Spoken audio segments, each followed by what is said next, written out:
Lost Soul was born, I was pretty much under Robert's wing. You know, this guy was like the king of all this rare soul music. I was very new to this. I was pretty green to it regardless. You know, Robert's had way more experience and way more knowledge. Him and Sal, man, they had the library. They were the library of Lost Soul Records. My role in Lost Soul Records was Robert really liked my out-the-box thinking, my creativity, and he liked like the way I made my CD cover. And with that being said, I remember talking about my high school days. My friend Danny was the one making all the flyers for everybody. I'm still best friends with this guy. So Robert was like, how did you get that cover like to look like that? I go, dude, my friend Danny, he's a graphic designer. Like, we were old high school friends. Like, he made the cover for me. He goes, man, I want Lost Soul Volume 1 to look like You're Lost and Found 2. I'm like, yeah, we can make it happen. Like, just let me know. But I don't want it to be exact, you know, but I want it to really kind of look alike. Because I really like the way it looks. You know, it has the LA background and, you know, blah, blah, blah. They had the bomba on the front, and that's kind of was the style for the late 90s back then. So it was like new and fresh and innovative, you know, for a CD cover. You know, the two volumes look alike. So I brought the creativity, and I brought my friend Danny over, and, you know, we're, you know, we helped Robert bring his Lost Soul to fruition. You know, it happened. You know, granted, Volume 1 was like a reference off my Lost and Found Volume 2. The next volumes were Sal and Robert. Now, again, Sal and Robert were the library of Lost Soul oldies. You know, I was new, under their wing, didn't really know shit. Granted, I was doing my own compilations and making good cheddar, you know, doing good with that financially and building a name for myself. I just felt, for the bigger picture, joining this trio and being a part of Lost Soul Records, that something special was going to happen. Maybe not at that moment, but later on in the future, like, it was going to become something very special. I already knew that, so I stuck with it for the long haul. I was hoping to get my own series, because when we started the record label, you know, I was kind of promised I would get my own series under the label like immediately, but it just kept getting pushed back. Robert and Sal kept, you know, God bless them, they kept putting out Lost Soul oldies. You know, they were dropping 3 at a time sometimes, Volume 1, 2, and 3, and then Volume 4, 5, and 6, all in one chingazo, like bam. They were dropping them like it was hot. They were just making them like. So I remember telling Robert, like, hey man, so when am I gonna get a piece of the action? You know, when can I like drop my CD under the label? And granted, you know, Robert being a part of ITP Records and knowing all these concerts, you know, it was planned at Lost Soul Records that we were going to try to also throw concerts and keep the concert theme going, but that never ended up happening. So as me being a part of Lost Soul Records, I just found that I was really the sales guy, you know, and it later on in the future, it really ended up helping me out in the future. But at the time, I was really the running back for Lost Soul, because like I said, Sal and Robert were really the brains and the music behind the compilations. Like Volumes 1 through 15 of Lost Soul, I really didn't contribute any music. That was just Robert and Sal's collection, and they were pumping out the Lost Soul oldies, and then they did the Lost Ladies of Soul. They did like 4 different, you know, titles under the Lost Soul umbrella. And then finally, about a year later, you know, of me being loyal and me being the salesman for Lost Soul, because I was up and down the California coast pushing Lost Soul Records. Like, I would go to Sal's or Robert's house, and I would load up my whole car with thousands of CDs, and I would come back at nighttime to Robert's and hand him the feria. He would cut me off my chunk, which was nice. It was a good chunk. Paid for my gas, and then broke me off proper, you know, because we made thousands of dollars every weekend.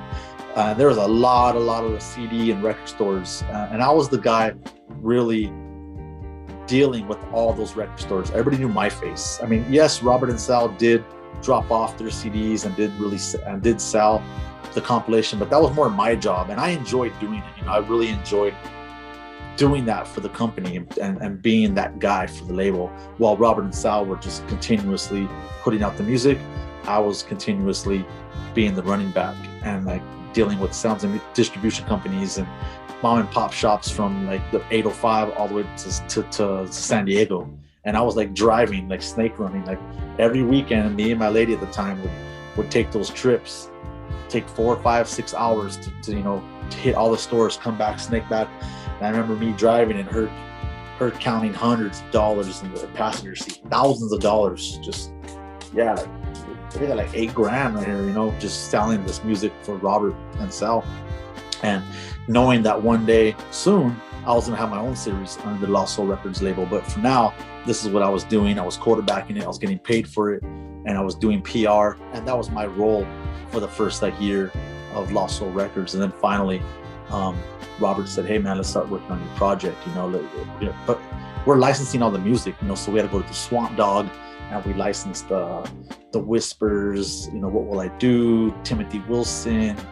You know, my series was called The Heart and Soul. So if you go on Lost Soul Records and you look under a CD series called The Heart and Soul, there's 2 volumes to that. I ended up doing 2 volumes, and I finally started doing my series like in 1998 or 99 is when The Heart and Soul like was introduced into the Lost Soul Records label, and that was mine. On the back of that, it says George Miller Jr. Productions, which he appointed me like the main producer of that record, of that series. So I was in charge of that, and he let me handle that. But he did help with all the licensing through Swamp Dog and people like that. And we put out the focus of Heart and Soul, because Lost Soul Records, man, believe it or not, the music was so rare and so different at the time. I remember people not liking it. I remember like the average person like hearing like, you know, Shades of Sensations, but then you left me like, they were just puzzled, like, what, like they didn't like it, like, it's kind of weird, like just put some Brenton Wood on, like I like Brenton Wood, you got Brenton Wood, you know, because I remember trying to sell and spread the fucking Lost Soul gospel out there, you know, like we're trying to push this new music, this new sound. And at first it was a hard pill to swallow for a lot of the like regular people who like used to Art Laboe stuff. They couldn't really like it because they just didn't know it, you know. So I remember that aspect about it as well. But those are all the little ups and downs I went through until I finally got my Heart and Soul. So now Heart and Soul was supposed to tone it down and not be as rare as the Lost Soul series. Heart and Soul was supposed to be like my Lost and Found, more familiar groups that people might remember, like, oh yeah, this has the Whispers on it, but I never heard that jam. This has Timothy Wilson on it, I never heard that jam.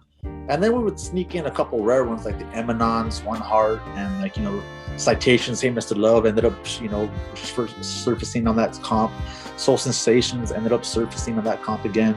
And but we always try to put like some big names. That way, if you're in Tower Records and you're looking at this new comp or this cool drawing by Paul Parilla, Joker, he was a dope ass artist who made our covers as well.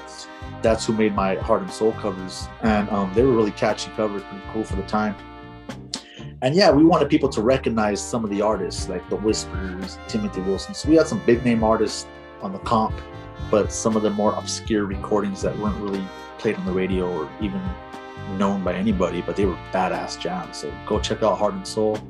And that I think Heart and Soul, I did volume 1 and 2 from 99 to like 2001. But meantime, I'm still doing the PR, and it was just more of a love for being a part of that label and pushing the movement, because that's what it was for me. You know, the money, even though I wasn't making the crazy money that I was when I was doing my own thing, I just felt like complete because I felt like I was doing my calling, you know, pushing this music. So for volume 1 of Lost Soul, this is like a little unknown thing, but I'm gonna spill the beans right here. So it was late at night, and Robert wanted, there was no Google. We couldn't just Google like Los Angeles and like it would pop up, and you know, there was no internet, like dial-up internet. Like it was just, we just did it old-fashioned way, you know, and creating a flyer, a front cover. So me and Danny were like, we couldn't find that LA background that we used on my Lost and Found. Like he must have threw it away. So we're like, damn. So we go to CVS and we go to the little postcard section, right? And we couldn't for the life of us find a Los Angeles postcard. But we did find a postcard of Tokyo at nighttime. So and it was about the store's about to close, and we had to get this cover done for the next day. So we just buy it. We're like, no one's gonna fucking know if it's Tokyo or fucking LA or what have you, you know. So we'd buy the Tokyo postcard, and it's a nighttime shot of Tokyo, and that's the background of Lost Soul Oldies Volume 1. It's not even Los Angeles, man. It's fucking Tokyo. And then you got the 48 Fleet Line bomb, you know, floating. And we showed it to Robert. You know, Robert, we made it, and Robert approved it. He loved it. But something that never really leaked out all these years is like that background of Lost Soul Oldies Volume 1 is actually Tokyo at night.